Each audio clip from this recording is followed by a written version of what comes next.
Hello বন্ধুরা, আমরা আজকের আলোচনা শুরু করব ছোট্ট একটা গল্প দিয়ে।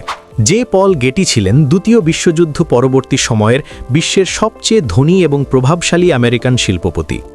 একবার এক দামি রেস্তোরাঁয় বন্ধুদের নিয়ে ডিনারের আগে তিনি 15 মিনিট বাইরে দাঁড়িয়ে অপেক্ষা করেছিলেন, কারণ রাত 10টার আগে ঢুকলে জনপ্রতি 10 শিলিং অতিরিক্ত কাভার চার্জ লাগত, যা 10টার পর আর লাগত না।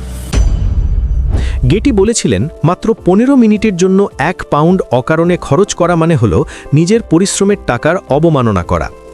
এই ঘটনাটি আমাদের শেখায় যে টাকা আয় করার চেয়ে তা বুদ্ধিমানের মতো খরচ করা অনেক বেশি গুরুত্বপূর্ণ। আপনার আয়ের বালতিতে যদি খরচের অনেকগুলো ছিদ্র থাকে, তবে কোনোদিনও আপনার সঞ্চয় হবে না। কোনো কিছু কেনার আগে সবসময় সেই জিনিসের দামের সাথে নিজের কাজের সময়ের বা পরিশ্রমের তুলনা করুন। ধরুন আপনার মাসিক আয় 20,000 টাকা এবং আপনি মাসে 200 ঘন্টা কাজ করেন, অর্থাৎ আপনার 1 ঘন্টার পরিশ্রমের মূল্য হলো মাত্র 100 টাকা। যখন দেখবেন একটি 5,000 টাকার জিনিসের জন্য আপনাকে 50 ঘন্টা খাটতে হয়েছে, তখন অহেতুক খরচ আপনি নিজেই কমিয়ে দেবেন। বাজার করতে যাওয়ার আগে অবশ্যই একটি শপিং লিস্ট বা প্রয়োজনীয় জিনিসের তালিকা তৈরি করে নিন। তালিকা ছাড়া বাজারে গেলে চোখের সামনে আসা অপ্রয়োজনীয় জিনিস কিনতে আপনি বাধ্য হবেন। চেষ্টা করুন কেনাকাটা করতে একা যাওয়ার, কারণ সাথে পরিবার বা বন্ধুরা থাকলে আবেগতাড়িত খরচ বাড়ে। খিদে পেটে কখনো শপিং মলে যাবেন না, কারণ তখন ফাস্ট ফুড বা খাবারের পেছনে বেশি টাকা নষ্ট হয়। শপিং করার জন্য নির্দিষ্ট সময় বেঁধে দিন, যাতে আপনি অপ্রয়োজনীয় জিনিসের দিকে তাকিয়ে সময় নষ্ট না করেন। মাসের 1 তারিখের বদলে 25 তারিখের দিকে কেনাকাটা করুন, যখন হাতে টাকা কম থাকায় আপনি হিসেবি হবেন। স্বাস্থ্য, শিক্ষা এবং পুষ্টিকর খাবারের ক্ষেত্রে টাকা বাঁচাতে গিয়ে কখনো কৃপণতা করবেন না। শিক্ষার পেছনে বিনিয়োগ হলো শ্রেষ্ঠ বিনিয়োগ, যা ভবিষ্যতে আপনাকে সবথেকে বড় রিটার্ন এনে দেয়। ট্যাক্স বাঁচানোর জন্য বিশেষজ্ঞের পরামর্শ নিন এবং সরকারি নিয়ম মেনে সঠিক ট্যাক্স প্ল্যানিং করুন। পরিবারের প্রধান উপার্জনকারীর জন্য একটি টার্ম ইন্স্যুরেন্স থাকা অত্যন্ত জরুরি। ইন্স্যুরেন্স এবং ইনভেস্টমেন্ট বা বিনিয়োগকে কখনো একসাথে গুলিয়ে ফেলবেন না। বিমার কাভার বা বিমাকৃত অর্থ আপনার বার্ষিক আয়ের অন্তত 10 গুণ হওয়া উচিত। গাড়ি কেনার ক্ষেত্রে 24-10 নিয়মটি সবসময় কঠোরভাবে মেনে চলুন, মানে গাড়ির মোট দামের অন্তত 20% টাকা ডাউন পেমেন্ট বা নগদ হিসেবে অগ্রিম দিন। কোনোভাবেই 4 বছরের বেশি সময়ের জন্য গাড়ির লোন বা কিস্তি নেবেন না।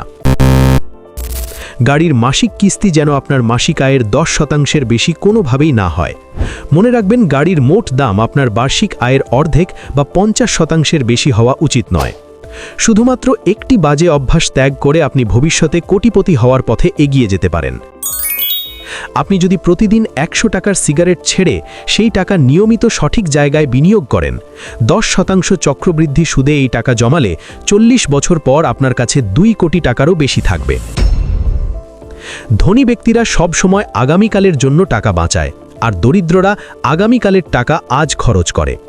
ক্রেডিট কার্ডের ঋণ হলো আপনার আর্থিক ভবিষ্যতের জন্য সবথেকে বড় অভিশাপ। যে জিনিস নগদে কেনার ক্ষমতা আপনার নেই, তা কিস্তিতে বা ঋণে কেনা একদমই উচিত নয়। এমন কোনো জিনিসের জন্য ঋণের সুদ দেবেন না যে জিনিসের দাম সময়ের সাথে সাথে কমে যায়।